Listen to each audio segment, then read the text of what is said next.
we'd like to welcome you to the second session of the seminar with Hamid, of course, Mr. Faizi. And we would like to ask Judy Blakely if she would open with a prayer for us, please.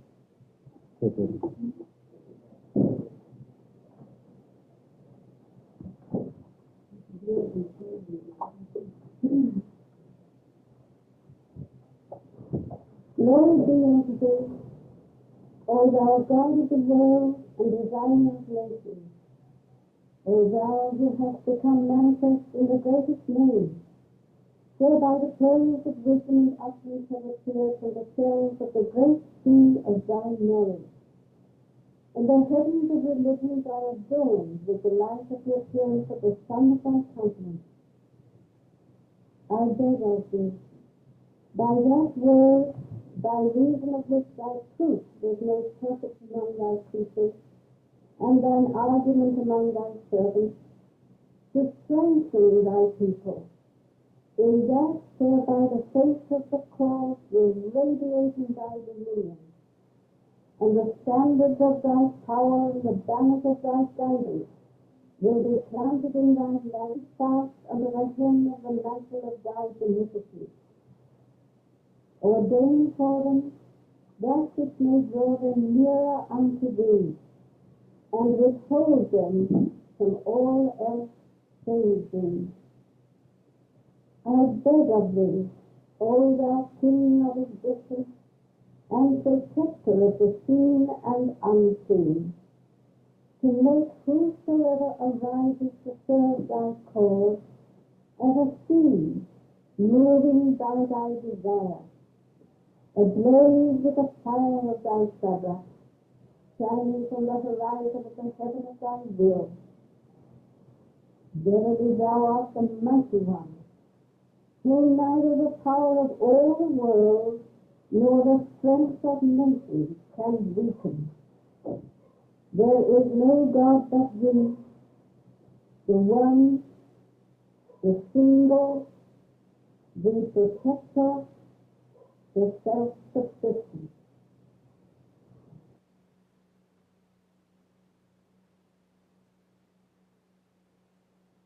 See so many of friends here tonight, and there are many new faces that I see. When I say new faces, I mean new young Baha'is, and some of you may not know that the institution of the Auxiliary Board is not just here in Hawaii, but in Australasia. There are board members for 9 different areas of Australasia. And one of these areas is Micronesia. And Micronesia is part of our goal of Hawaii. And the Auxiliary Board member from Micronesia is here with us. And I would like to introduce her to all of you this evening. To Miss Virginia Bree. Virginia, please, would you stand and let the friends get to meet another member. And I would like to ask you, Virginia, would you please chair this evening's meeting? Please.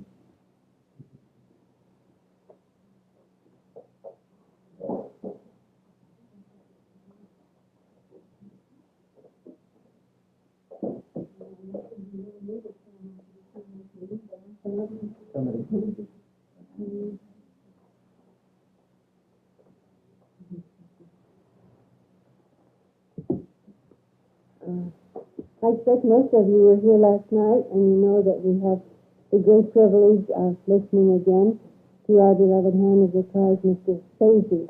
So I will just turn the meeting over to Mr. Faizi.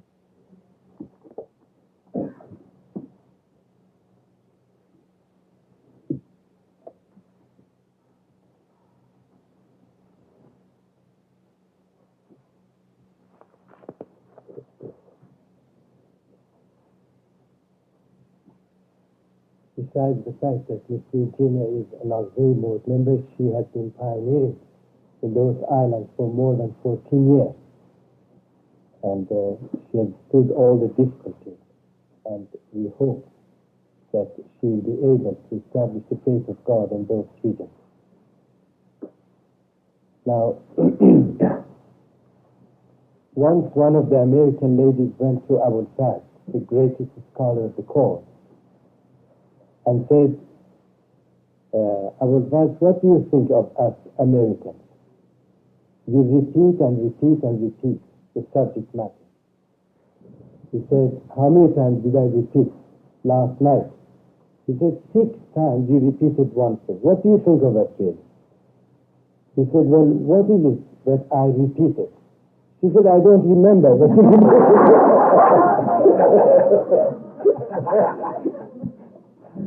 therefore, if I repeat it for the sake of that one who has forgotten last night, and I again stress about these fundamental verities of our faith, the rock foundation of our faith upon which the edifice of Baha'u'llah's structure and Baha'u'llah's faith will be established gradually in our own temple, our own souls, and then throughout the world. Laws, spiritual principles, and administrative principles. The amalgamation of these three together in our souls and hearts will make us members of bodies known as the Baha'i community throughout the world. That means throughout the world, individual activity outside, beyond the realm of administration, has no worth, has no price, has no influence. Everything must be done within the framework of administration. Even if the people build temples by their own money, without the approval of the assembly, it will not be considered as anything, as an empty house built by somebody. Empty house built on sand by somebody. But if there is a little cottage made of wood, but according to the approval of the assembly, then it is rock foundation of the faith of God. This must be understood by everybody. Now, the second subject matter that we chose tonight is a part of spiritual principles to show how vast our literature is a part of that literature. It is a very small book called Hidden Words. What I want to tell you tonight, please don't think that this is the final introduction of this book. Don't ever think that it is an exhaustive study of the subject. It is only a suggestion to yourself, so that you will work according to this outline, and perhaps you will be able to build up the edifice according to which you will know this little book gradually in your life. It's a humble suggestion of me, not an exhaustive study of the whole question. To me, the Hidden Word is the seed of the Baha'i faith. It planted in Iraq, grew in Adrianople, and gave fruit in Akka.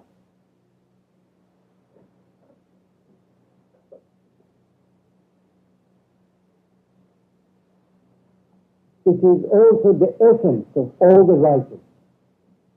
As Baha'u'llah himself said at the introduction of the book, it's taken the essence of all things, all the beautiful words of God and utterances are taken and poured into new molds or clothed into new dresses and given to mankind.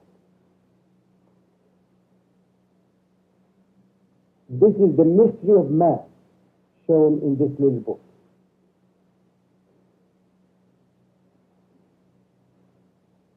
What I meant by saying that this is the seed of the Baha'i faith is this: that in this book you will find the rudimentary forms of laws and principles. All these three we mentioned last night, but in a very vague form, in the embryonic stage. Then gradually, as Baha'u'llah goes higher and higher in the realm of his manifestation, he reveals more, and finally, he gives us the crystal clear explanation of all these points mentioned in the Hidden Word. For instance, I give you two examples, and then the rest must be found by yourself. He says, as a wise man, as a man of intelligence, of spiritual power, no one will ever turn his face from the pure crystal water to that thing which is called wine. You know, he doesn't forbid here. He says a wise man, a spiritual man, will not turn his face from this to this. It's the first intimation of the law. But in Akka, when the book was revealed, the book of Ardas was revealed, he definitely forbade it. He clearly told us, frankly and explicitly told us, that this is absolutely forbidden for man.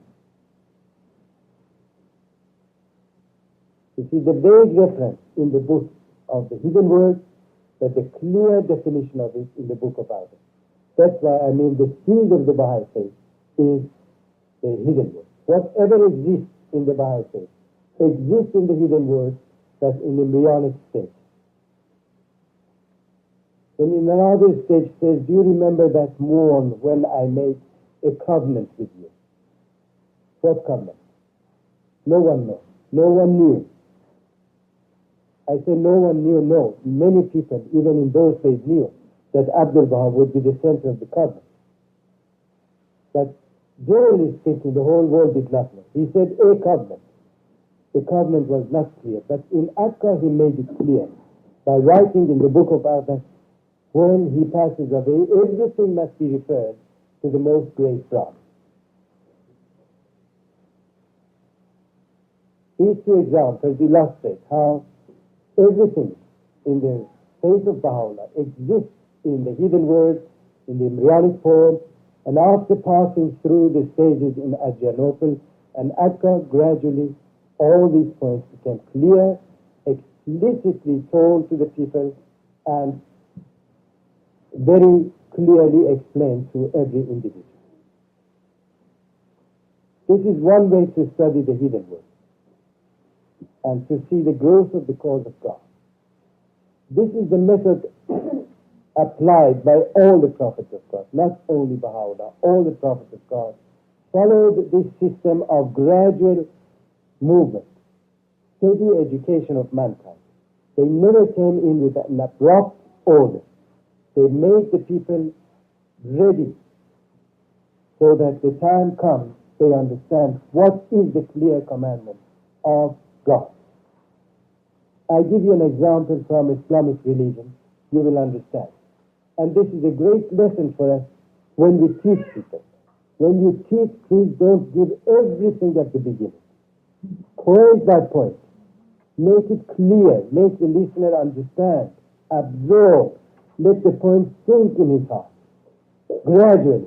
If you give the whole thing at the beginning, the context will get indigestion. Spiritually sick. And it will take him a very long time to pass through this crisis.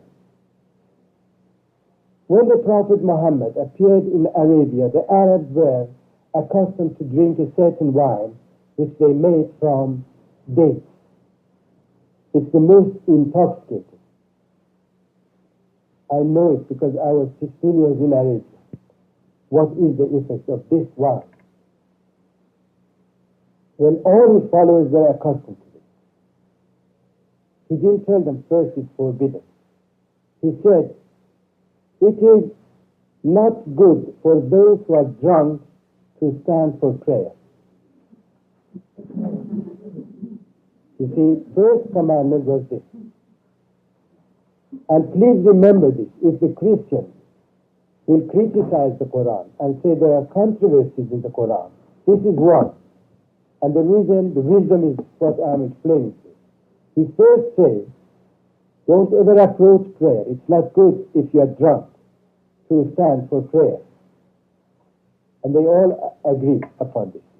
When he educated them on this principle, then he made prayer 5 times a day. You see, in the morning, at noon, in the afternoon, at sunset, and at night. Now, if he starts to drink in the morning, he would not be ready for the prayer at noon. If he drinks at noon, he is not ready for afternoon. That's how gradually they absolutely stopped drinking. And when he found all his believers, those who were firm believers, stopped drinking, and he understood, then he revealed this verse in the book of the Quran.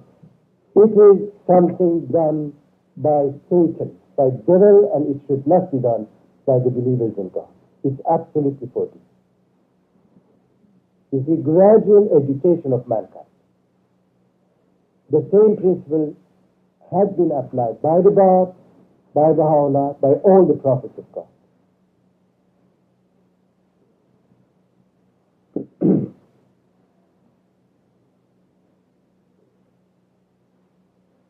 Now, when we study the hidden words in this way that I'm going to suggest, I'm taking the hidden words as, for instance, a very glorious sunrise or sunset in a beautiful forest.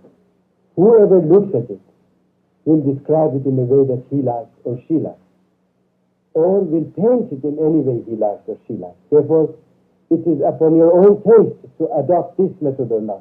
But it's, again, I repeat, this is a humble suggestion of mine. Let's draw on our pages 5 lines.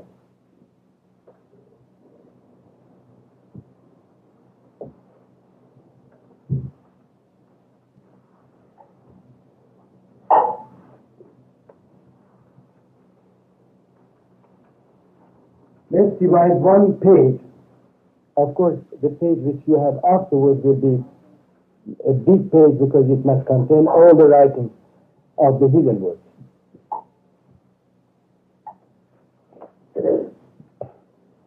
The first column, we write on the first column, why out of the whole creation man is chosen by God to worship him. Why out of the whole creation man is chosen.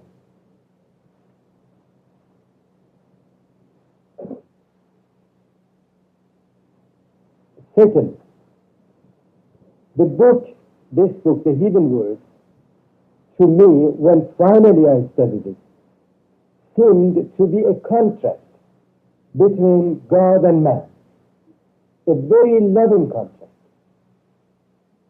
God says to man, would you like to come along with me on this spiritual journey which will take you towards perfection? If you like to come along with me, these are the conditions. See? And then he sets his conditions clearly in front of us. The second point is the provisions. The provisions we need for this spiritual journey.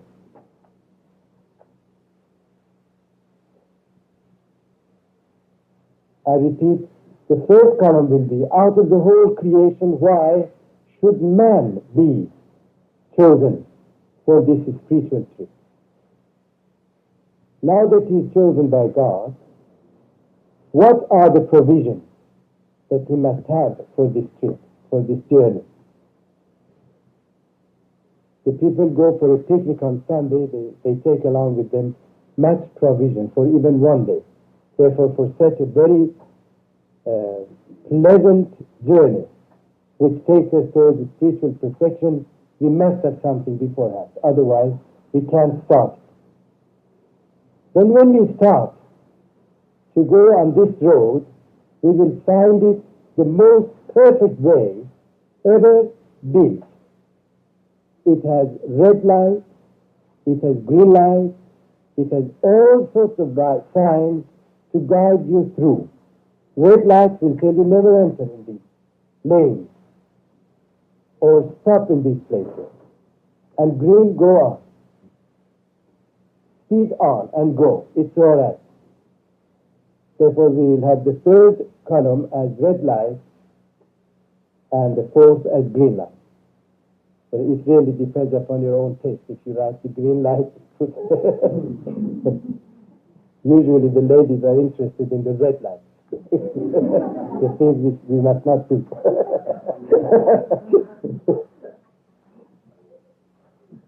Now when we pass through all these planes, what are the results of this spiritual journey?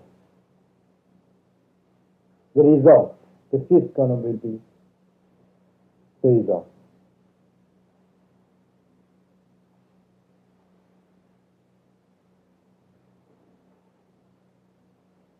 Now, the first column, first of all, the second chapter of Iran. Please refer to the second chapter of Iran. The first few pages of the second chapter of Iran, Baha'u'llah discusses about the manifestation of God. There you find the importance, the significance of man, the creation of man.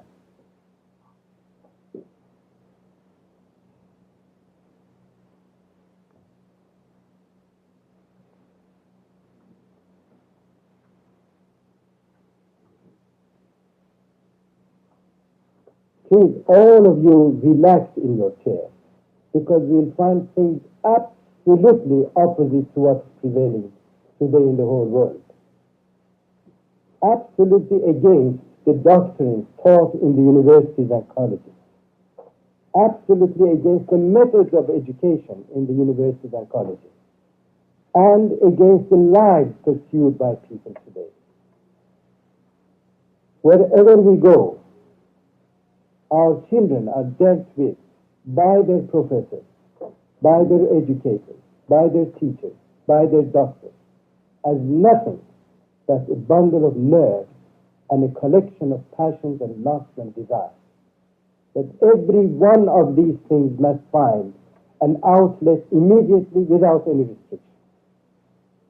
And Baha'u'llah says, no, it's wrong. This law is true, but of animal world, not human world. What is wrong with the world today is this, that they are applying the laws of animal world to the human world. And that's why we have such a mess in the whole world today. We don't have man, we have animals. Animals fight with each other. Animals make wars against each other. Animals are greedy 24 hours pursuing to gather money, to drink, to gamble, to advise our little children to take drugs, to do anything which they like. Baha'u'llah says, no, this is your spiritual journey. You must go on with this. Please, when you read that part, first, about the revelation of God on earth, in which he says, you man, God addresses man, he says, you are my mystery and I am thy mystery. This is the rank and position of man. And then Baha'u'llah in the book of Hidden Words, he counts amongst the reasons why he has created man. He says, because I knew of my love in you. I knew of my love in you, therefore I created you. Now what is love? Please remember, note down, Abdullah has given one definition for three different things. For religion, for love, and for science, one definition is given. Please find its definition in Saman's question. Saman's question, in one of the chapters, Abdullah says, this is religion. He gives the definition.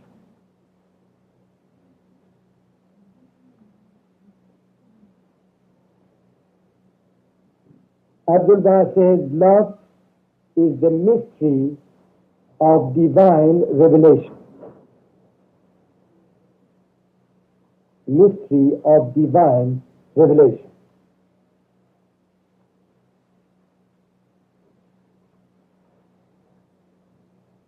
Love is the light of the kingdom of God. They are beautiful words, but we must think and ponder upon them, to go deep into them, to think of a kingdom, dark, even if it is belonging to God. Its light is love.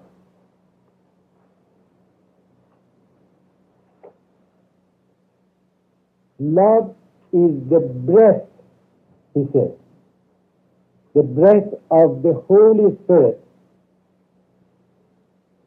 inspired into the human spirit.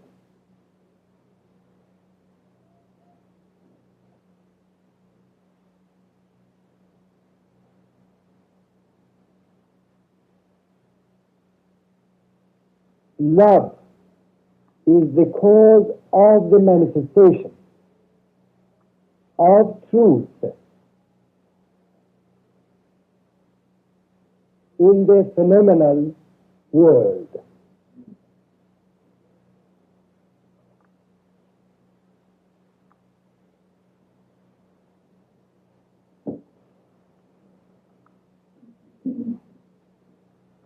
Now, if we forget any one of these definitions, let's not forget this one. Love is the means of the most great happiness. Love is the means of the most great happiness in both the material and spiritual worlds.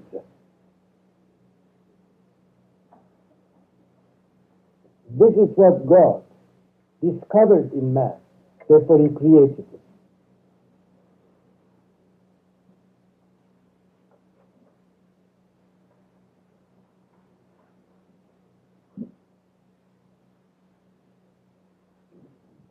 Then he said, "You are my fortress." Man is God's fortress. Under the column where we say, why should man be chosen? The first one. You are my lamp, and my light is within you.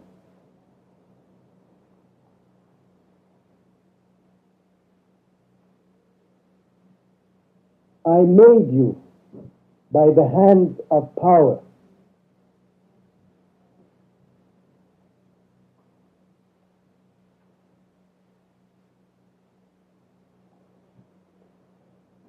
I entrusted in you. I entrusted in you the essence of my life.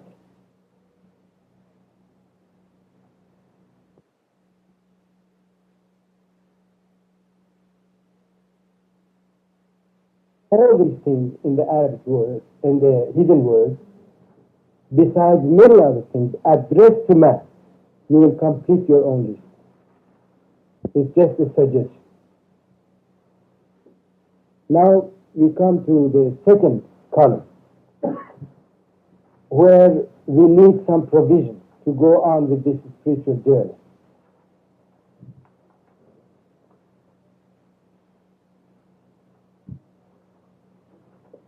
I believe all of you know the first requirement is, he says, my first counsel unto you is what? A pure, kind, radiant heart. Three conditions. It must be pure, it must be kind, and radiant.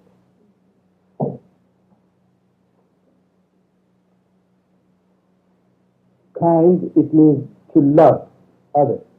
But radiant means it must be universal love, like the sun which radiates all over the world, without discrimination, without prejudice. Please remember, love doesn't mean make compromise. Love means to tell the truth. There is a proverb in Arabic which says, your true friend is the one who loves you and tells you the truth, not the one who approves of what you say. Even at the risk of losing friends, please always tell the truth. And when you are speaking to a contact, he is just on the verge of accepting the faith to say, I wish there was not this condition in the faith. Don't make compromise. Say, all right, there is no condition like this. Tell him, yes, there is this condition. If you don't want, don't accept it. You see, because once we make a small compromise for the beginner to come in, then he will want 100 other compromises as he goes on. He will not be ready for his spiritual journey. Love is a tremendous subject. One aspect of it is truthfulness, to say the truth. Right? Now, I want to speak a little bit about pure heart, purity. It's very important to us, because he says the first condition is this. I can't do better than what the Master has said. He says,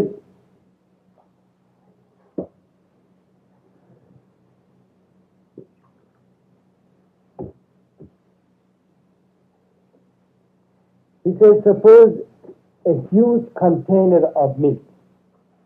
A huge container of milk.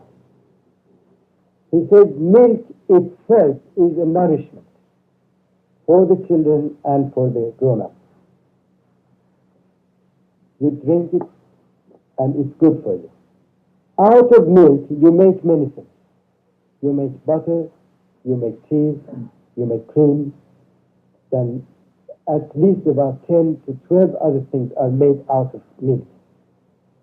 He said itself is good and is productive also. Now it is pure milk. He says now drop into this huge container 1 drop of vinegar.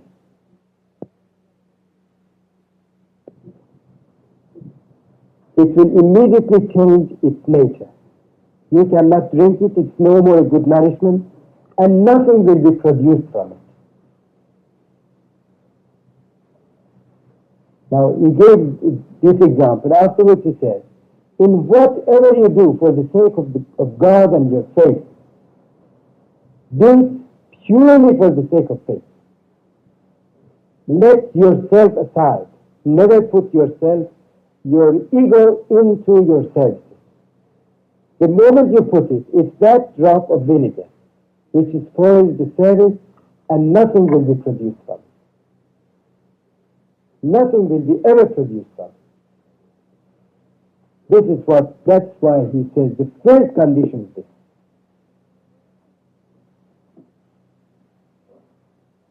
Now, in a tablet, Baha'u'llah says to one of the believers, I want to give you an advice.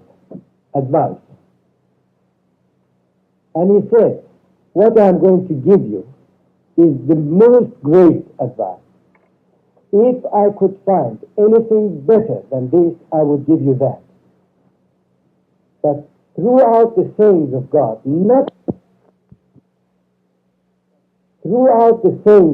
nothing is more important and more beautiful than what I am going to tell you, and that is, he repeats this verse. Possess a pure, kind, and radiant heart. He says nothing is greater than this. In all the right.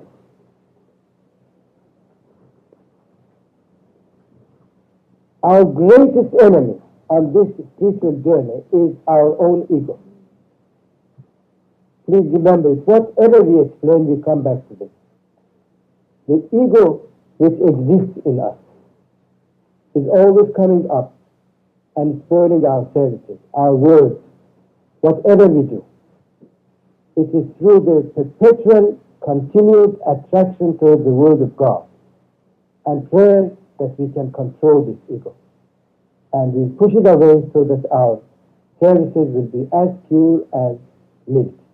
Itself is good and it will produce many other things.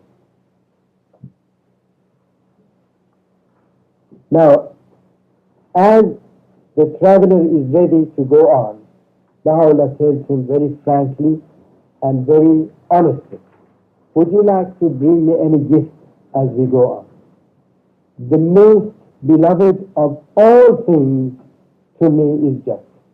Bring me just. If you want to bring me any gift.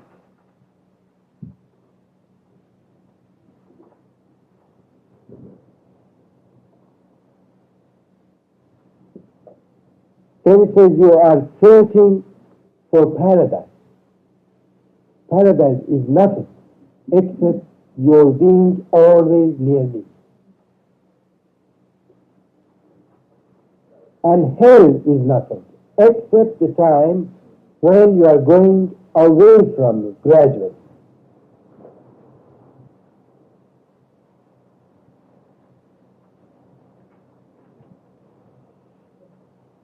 Don't ever be happy except when you are close to me, he says. And then when you are far away from me, even if you are indulged in the most luxurious life, be sure that that is the saddest moment of your life. Please complete all these things in your on your paper. The provisions which he gives for the trip, what he must have know and prepare beforehand. You will find it exactly like two people who want to go on. They are agreeing with each other on certain terms.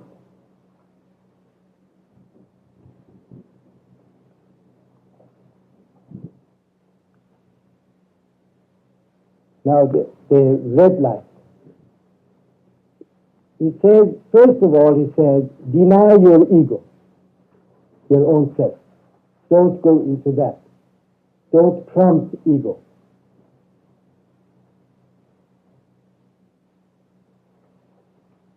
You are searching for comfort.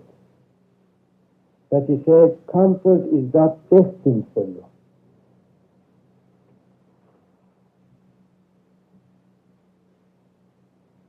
Don't ask me that which I do not like for you.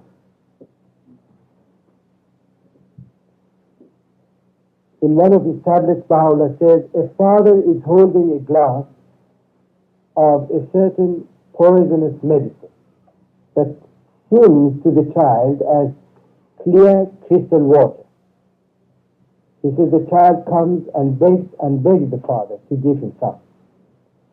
He refuses, but eventually he just does this and let him taste, then the child can't bear the bitterness of the poison. He says when you pray constantly for something to God and you want it earnestly, he says eventually God will give it to you, Baha'u'llah says.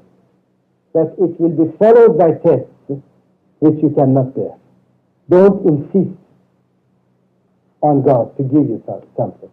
Pray, and whatever the answer is, be grateful to God.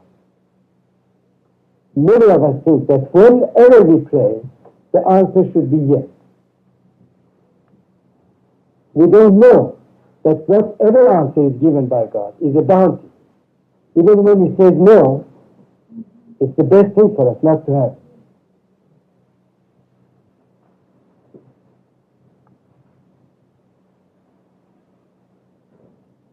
In the hidden world, as these two are walking together, we are walking with Baha'u'llah, then sometimes we think ourselves as his equal. He says, don't transgress your own limits in the hidden world. Don't transgress in your own limits. Now, how very often we transgress our own limits in the work of the cause. Why should this be in this way, the other one in that way? Why? We ask so many questions, even about the writings, about the prophets of God and so on. These are the times when we are transgressing our own limits. As the traveler goes on and sees a poor man, then he shows pride against the poor man. He says, don't wax proud against the poor.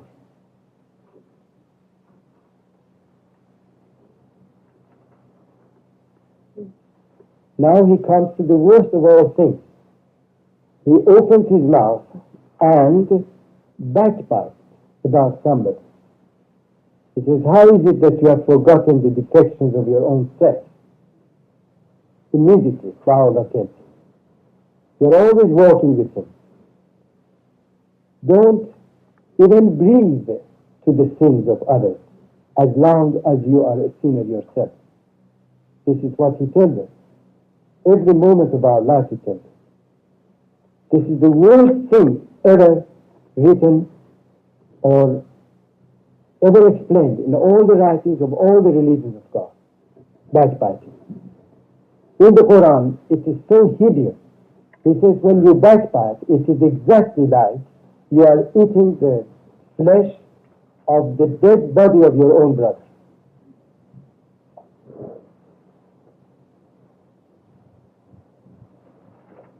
Again, in the second chapter of Iqam, where Baha'u'llah explains about a true seeker. Please read that passage. It's a very long passage, penetrating passage in Iqam, where he says one of the things that the true seeker must always avoid, abstain, shun absolutely, is backbiting, because it extinguishes the lamp of one's soul and heart.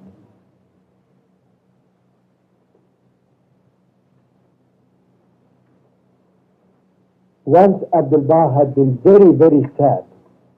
And you know, in his days, there were many of the old believers who were watching him. The moment he was sad, they tried to make him happy, to tell stories or do something to make him happy. But he was so sad, almost shrunk in himself, sat down in a meeting. Suddenly he burst out and said, I don't know where the people have learned the art of backbiting. It seemed that he had been very sad about it. Somebody had said something. One of the old believers got up and bowed to the master and said, Beloved master, from God himself. The master said, how? He said, Adam ate one apple only in his life.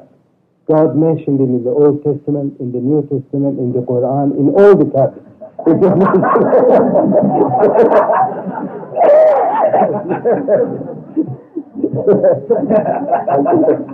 And really, the whole sadness was taken from Abdul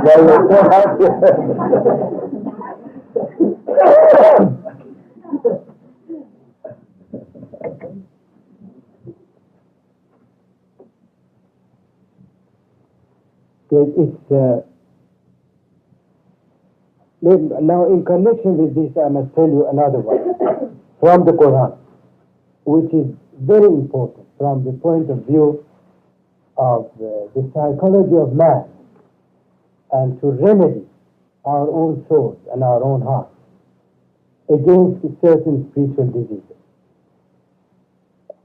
After Muhammad, the Prophet, explained this in the Quran, that when you backbite, it is as if you are eating the flesh of the dead body of your own brother.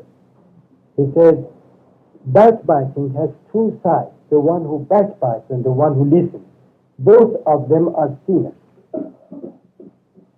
Both of them are sinners. And worse than that, he says, is the one who is suspicious about people. You know, now when you backbite,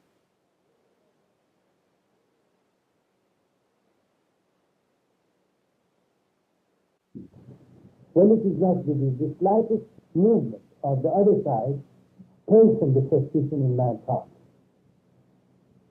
Please, let's pray and pray and pray. God will give us enough courage if we suspect or have suspicion against anybody, to have enough courage to go to him or her and tell him, this is what I think, please relieve me from it. And then perhaps the problem will be solved immediately. Let's never fall into addiction to this spiritual disease of backbiting and suspicion against other people. These are spiritual diseases. The consequences of which will be insanity, madness, incurable disease.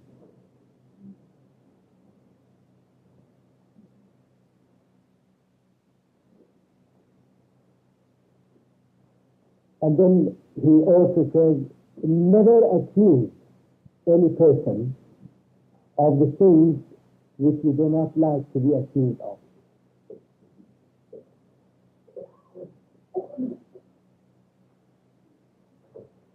Don't indulge in the world, in this convenient world. Indulge. Then he says, you desire gold from me, and I want you to be sanctified from that.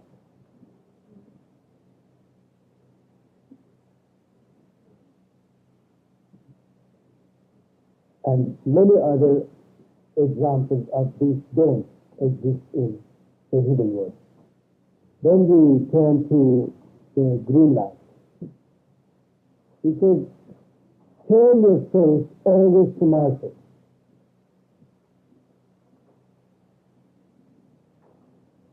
And once this had been discussed in India, when Hushman Fatazam was in India, and during the time when he was Secretary of the Assembly and mass convergence party, he went to many of these different parts and discussed it, that we must always have the cause of God in mind, turn our face to God. And the group of Indians sitting together discussed it amongst themselves, so that they could explain it. Hushman said a woman got up and explained it in the most beautiful way, that everybody understood and everybody was amazed. She said, every day in the morning I go to the river and drink water from my house in two big, huge jars of water, one above the other, on my head, she said. So as I walk in the street, I see somebody, I start to talk to him, ask him about his children, his wife and so on. Then I buy some groceries at the shop. Then the third time I see a woman, I ask about her child who has been sick and so on. But all the time that I'm doing these different things, I'm holding the equilibrium of these jars on my head. The same thing is true with the religion of God in our heart. We must always keep the equilibrium here. It's very easy to say.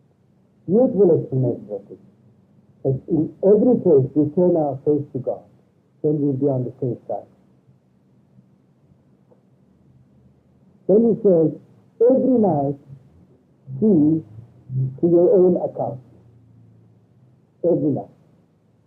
Before you sleep, look at your own account.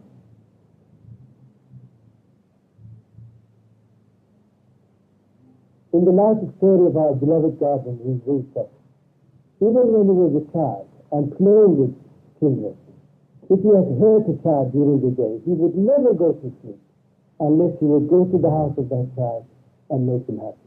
Then he would go to sleep. Even as a child he did. That's why he says, see your own account before you go to sleep. Every day you must do this.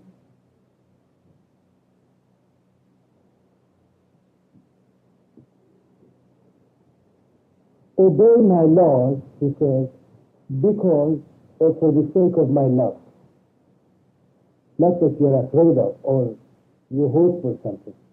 Obey because you love me. Let love be the greatest motive.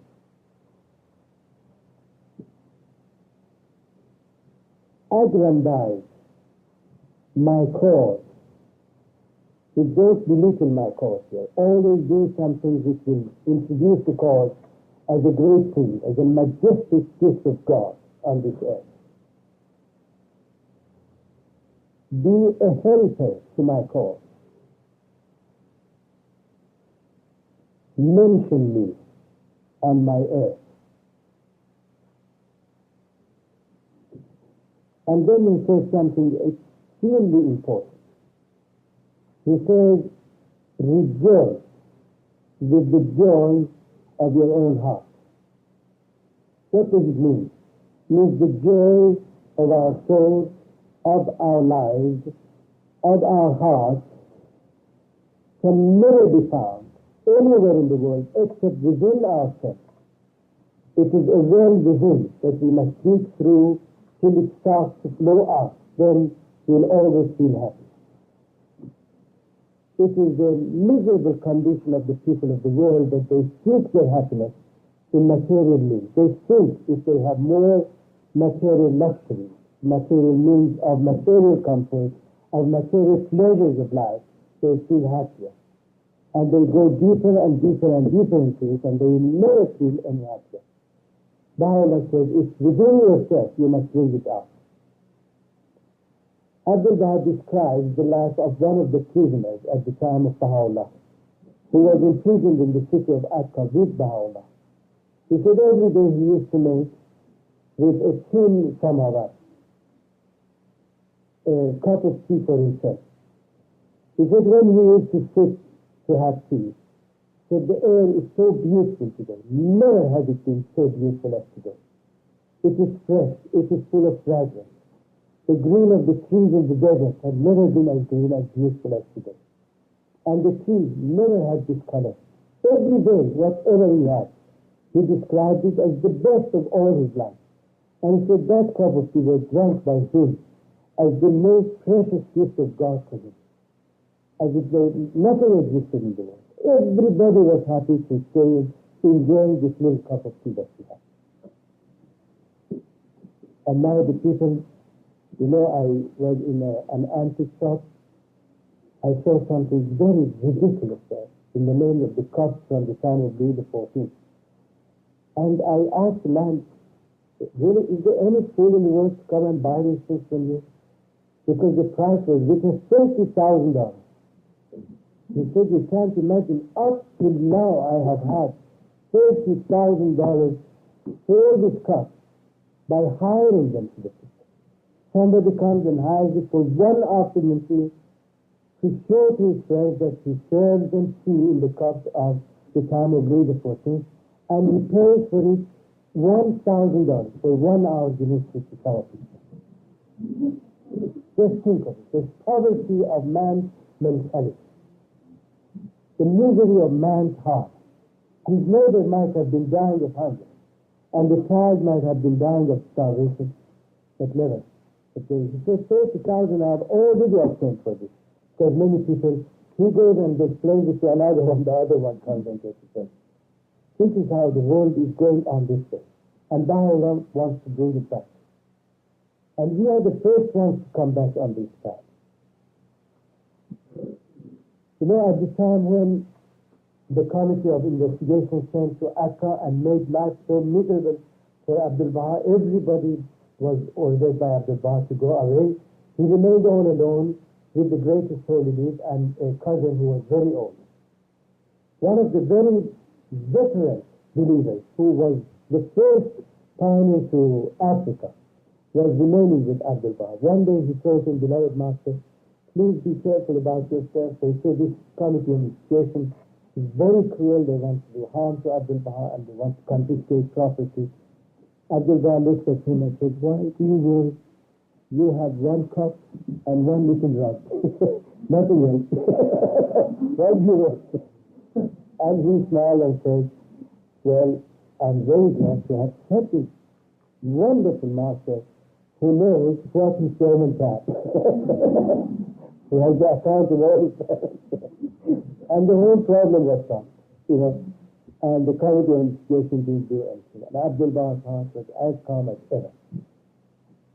We can reach that state with great many difficulties. It's very difficult to get rid of the world.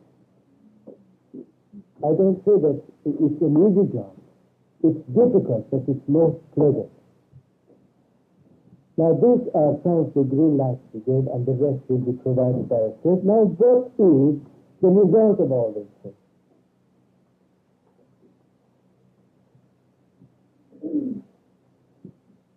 The result will be, he says, when you reach that station, you will see with my eyes, you will hear with my ear,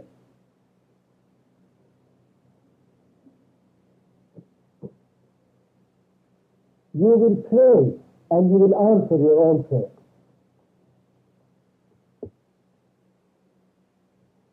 It's very important. You will pray and you will answer your own prayer. And in another place says, that is why we know many people whose mouths are shut with prayer. If they pray, but they never want anything. They know if they want something, it's given to them. And they never pray. They only make love with God. They never ask anything from Him. Then it says, you will all walk on the same earth with the same food.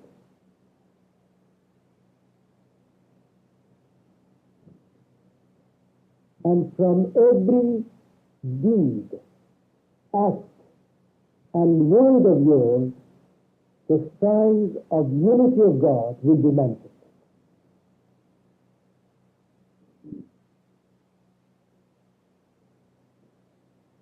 You will reveal to the world that I entrusted within you treasures of my mysteries and the essences of my knowledge.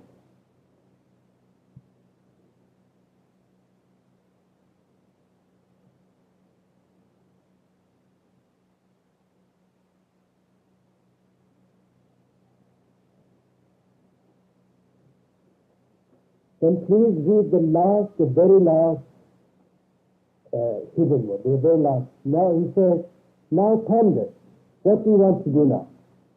Would you like to die comfortably on your bed, in your room, in your house, or you would like to be martyred on my path? Choose the way for yourself.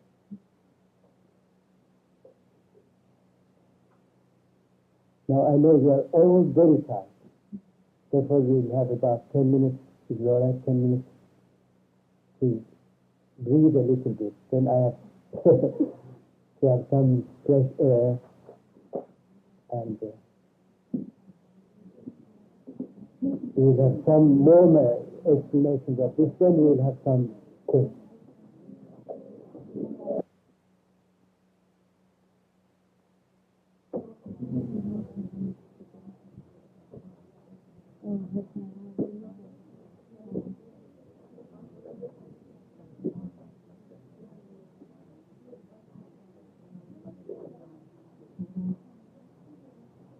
For those of you who haven't heard the announcement before, the discussion tomorrow morning will start at 9 and continue to 12, and at 8 o'clock tomorrow evening, and so we're ready to stop. And on Sunday, what? 9 to 12 on Sunday. So we'll have a prayer again, and then I'll turn it over to Mr. Faizi again.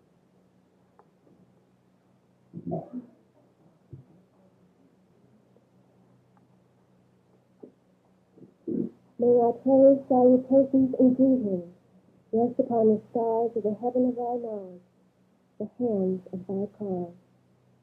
Though he circled round thy will, spoke not save after thy leave, and clung not save unto thy hand.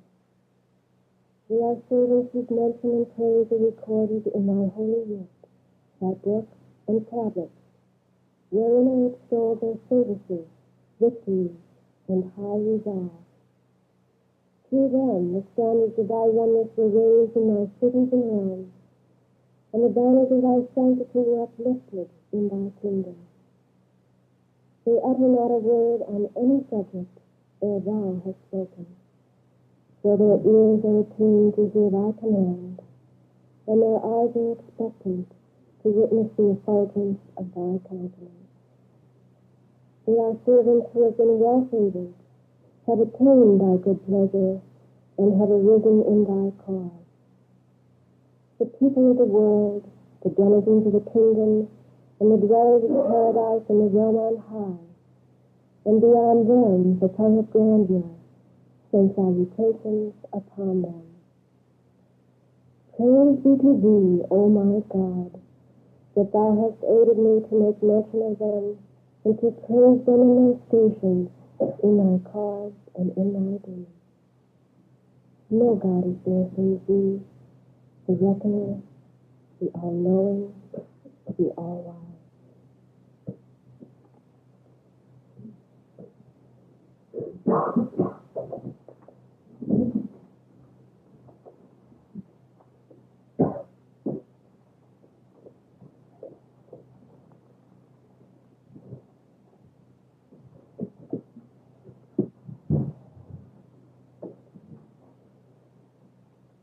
No, whenever this portion of the tablet of Baha'u'llah is read, it makes me very uncomfortable. Because this reminds me of the four hands appointed by Baha'u'llah himself. And these four hands had never homes by themselves, had never any comfort in their life. Always were in the houses of the friends. They're going from one town to the other. And always, even at night, they wear all their clothes. And they ask them why. They said, when the government officials come for the Baha'is, we want to be ready always, not to keep them waiting for us. And whenever there was any difficulty in Persia, that they wanted to persecute the Baha'is, these hands would immediately go to the government. Say, we heard that you wanted the Baha'is, we are here. So that the other Baha'is would never be molested. They would protect the cause, they would protect the individuals. And this tragedy is revealed at the time when two of them had been, without any reason, put in prison and under the chain in a cellar down below for 2 years consecutively, and their food consisted of dry pieces of bread soaked in castor oil and water. For 2 consecutive years. And 2 very young people from noble families were in prison with them for political reasons, and these 2 people had food and everything brought to them from their house. And they were always sad that they always heard these 2 telling stories to each other, chanting or singing. Then one day one went to them and said, what's the matter with you? You are in chains, you are in a cellar, your food is this, and you are always happy. Then Haji Amin told him, my dear, Baha'u'llah has trained us for this. You are not trained. He has trained us for this. You are not trained. And these 2 people, to the end of their lives, were helping the Baha'is wherever they went. They were released in the prison, they became government officials, and because of this work, they helped. Yes. Now we are also flying by planes, going to the best hotel, having such beautiful congregation of friends, the most comfortable meals. And believe me, there are tablets in prayers where the traveling teachers would read every morning. In one of them says, oh God, I am forsaking all my comfort and home. I never read this. It's a lie. Never, really. It's a lie to God. And it's a rest for me because I'm out of hyper. I have at least some hours to myself. Yes. Now, these were really the hands of the cause, and if I talk to you about them, it will take us tomorrow morning and the day after tomorrow. Now, what I wanted to say is this. In the discussion about the hidden words, or the tablets, or the books of Baha'u'llah, when you study them, you will sometimes find contradictions in them. That's why I want to stress on this and to explain. Abdullah himself says, sometimes you study them, you think Baha'u'llah tells you, go to the water, inside the water, but don't get wet. He tells you, go to the fire, but don't ever become hot. Now, in the writings, Baha'u'llah says, whoever believes in my faith has the right to sit on a chair made of gold, pure gold. You can have food in plates and saucers made of silver and gold. You must build temples. You must help funds. You must have Baha'i centers, Baha'i libraries. All Baha'i institutions help the world center. All these, what do we need? We want money.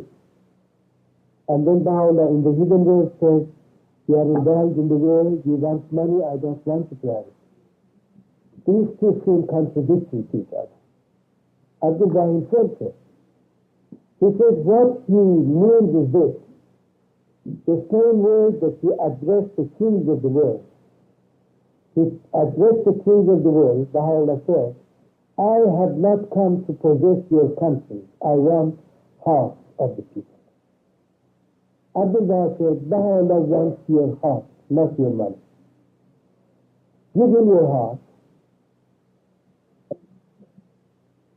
He said, this is the meaning. There is no contradiction, but the real meaning should be understood. I'll give you an example of it, a very beautiful story.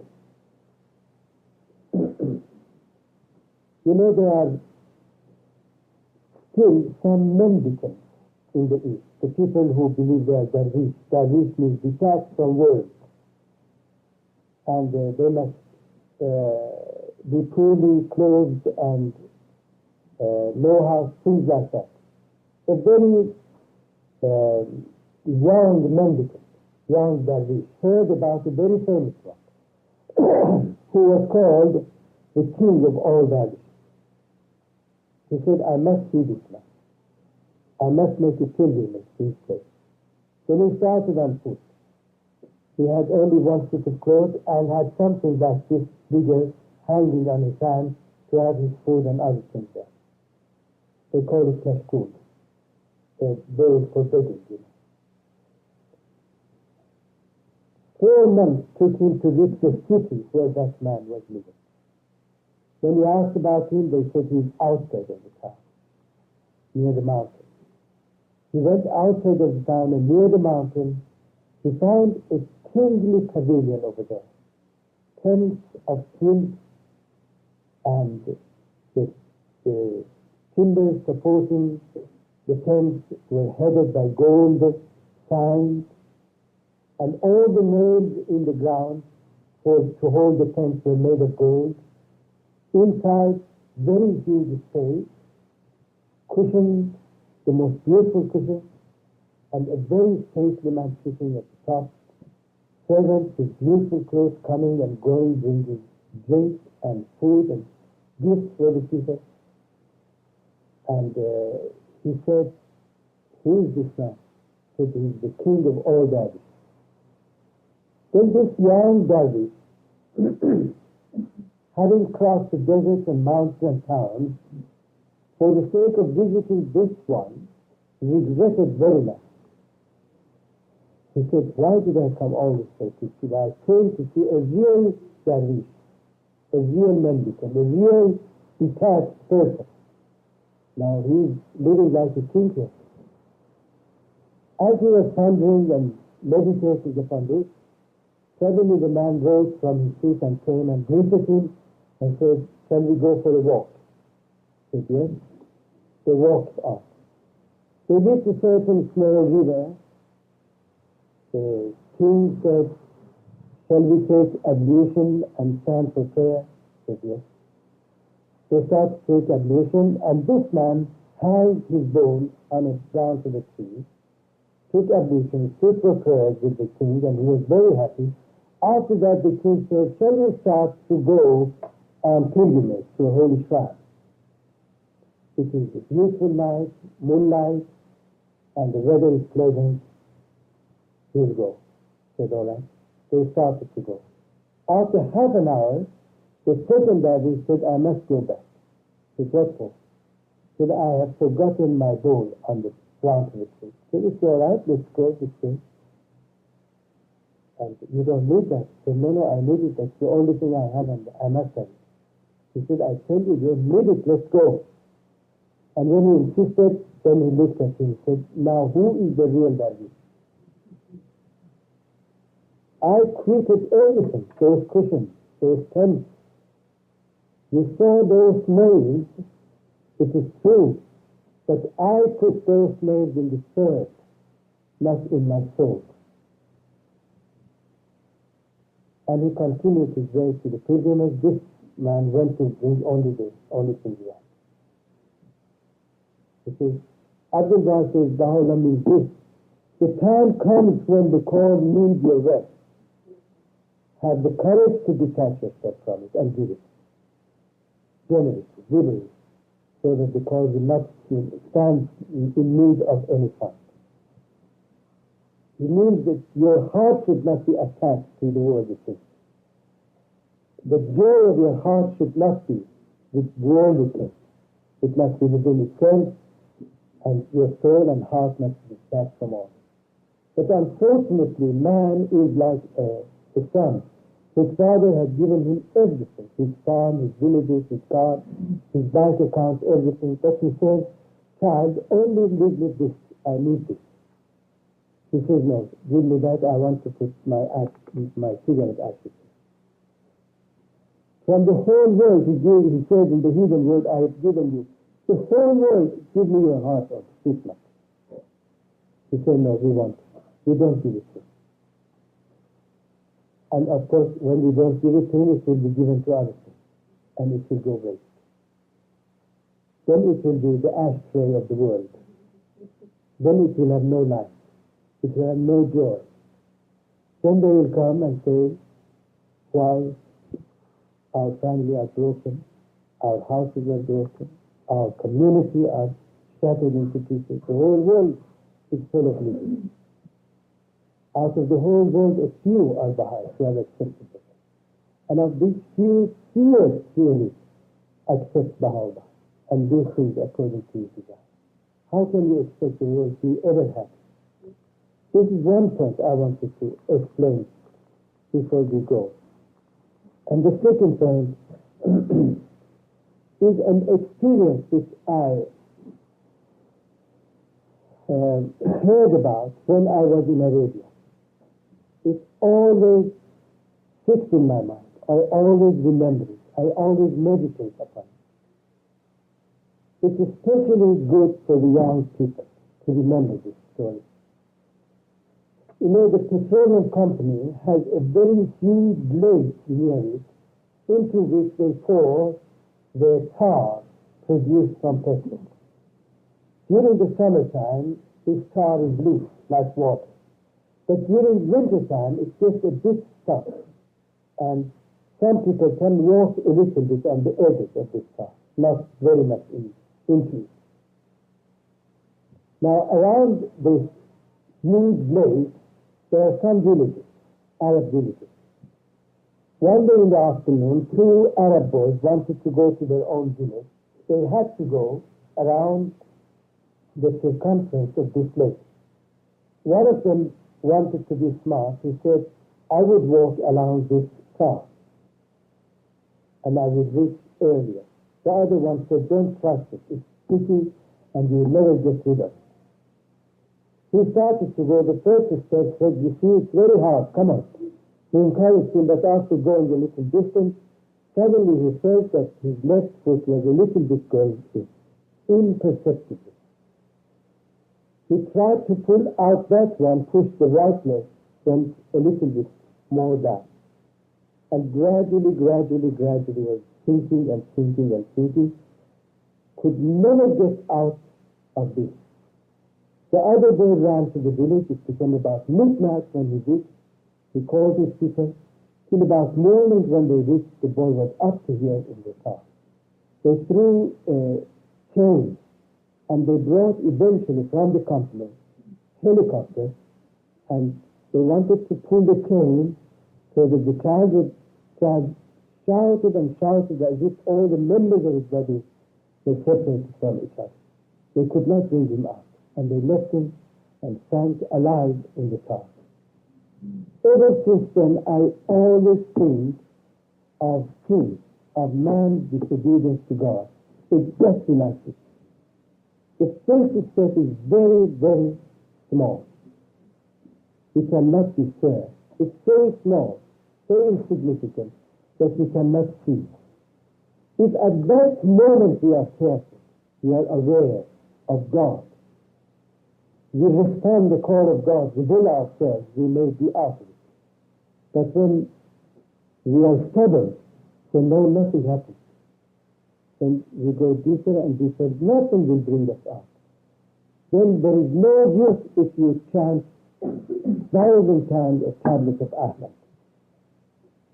No use, because the stickiness of the sin is so strong that it will break the whole body of man into pieces before he is detached from it.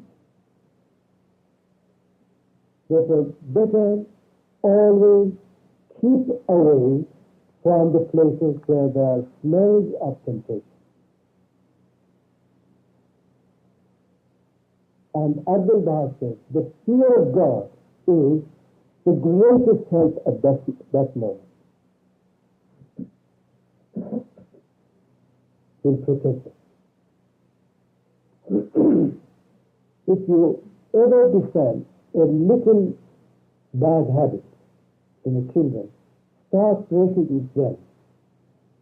Habits start like spider web. You can immediately clean it by the movement of your own hand around it. But if you let it go, says, all right, let my son have a good time, let my daughter be free, and let her have her own way, then the time will come that this spider web is turned into chains, and it's impossible to break. The second, and the third is that all these things, the bad habits of man's life, at the beginning it's very much enchanting, absorbing, attractive. No one of you has ever smelled opium. I have. During the days or the years when I was Muslim, I was in a community where they smoked opium. It has the most pleasant smell. You want to smell it always.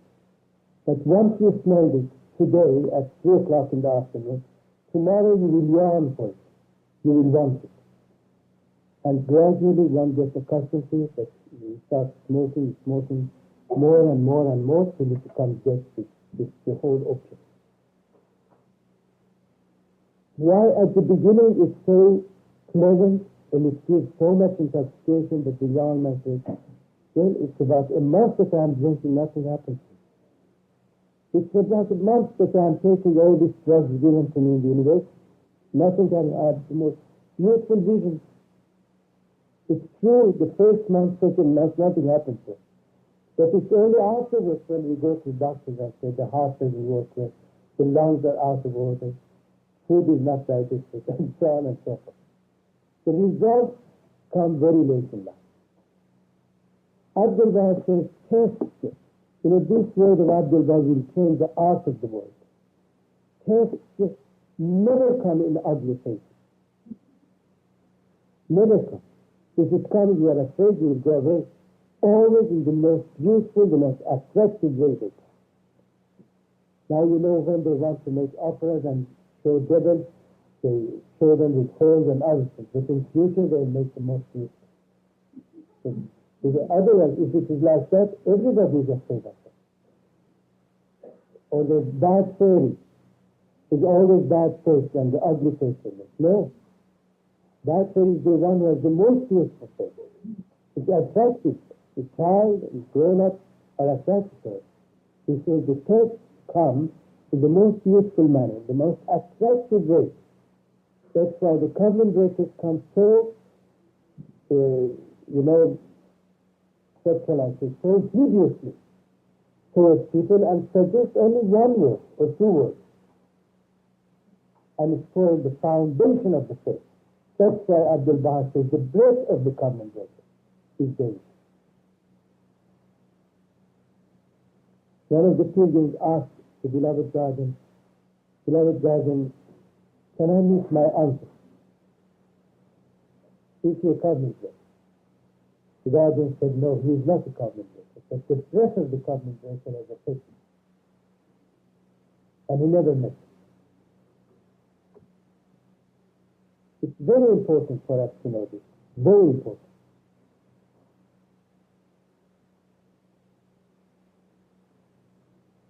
Now, to tell you one more word and one story about backbiting. You know, when I was in Germany, somebody invited me to his house, and many others also, but he told me to go earlier at 11 o'clock. I went there, he started to backbite against one of his friends. I didn't want to listen. I immediately said, it's about, and it was true, about 2 months I'm traveling in Finland, Sweden, Norway, and Germany. It's very cold for me, coming from Arabia. I've never dared to take any bath. We have a good bath in the house. So yes, electric bath and everything. I said, could I go? He said, yes, please. I went into that and stood there still I was afraid to take part of the cold weather outside. I stood there till first time I heard people come. And I came out. Thus I got rid of backbiting. Now once I said this in the summer school to the youth, and one of the boys stood up said, well, if there is a group who are backbiting and there is only one bar.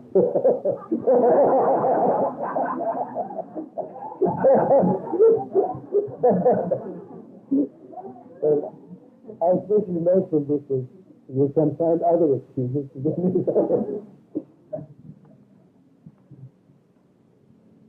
Well, I hope that this explanation about the hidden words and the humble position about the studies will help the friends to find other materials in this very wonderful book of Baha'u'llah, the most precious gem revealed by him, and start this spiritual journey to reach that perfection where we will all really see with one eye and hear with one ear and tread the path on the same earth and hear the word of God and be immersed in the ocean of the love of God. Then we will never miss each other's presence. We will be always together, no matter where we live, always together. Now, if there are some questions, you are most welcome to ask.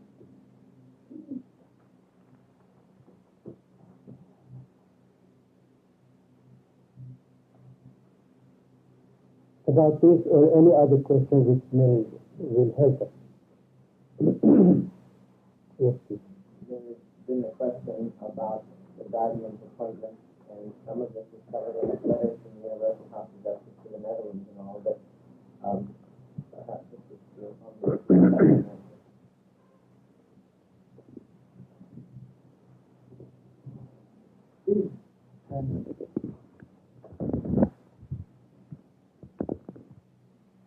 When you study the will and testament of the beloved Master, you will find out that there are two appointments to be made by the beloved God. Two. One is his successor, and one is hers. There is no other appointment in the will and testament. Only these two. It's incumbent upon the guardian to appoint his successor and handle the court. Now, about handle the court, there are no conditions set by Allah. He doesn't say what kind of people he should choose to be handled. He has left the guardian absolutely free from any country, any race, any age, any quality, anything you like. And that's why he chose, and no one can ever say why this man is made a handle and the other one is not made a handle. It's at his own free will he made it. It's very clear. You go through all the handles of his time. But about his own success, Abdul Baha drew 4 walls around the garden. 4 walls. First, he said his first wall must be the garden. His first wall. Then he said, if this is not qualified, another branch.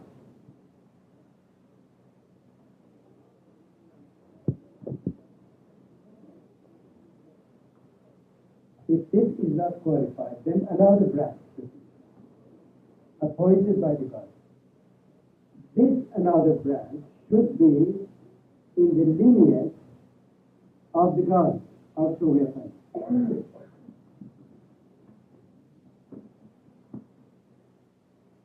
And the fourth is 9 hands must approve this appointment. Here, no condition of appointment of the hand, but here 4 conditions of the bar. came to the beloved. His firstborn will become God.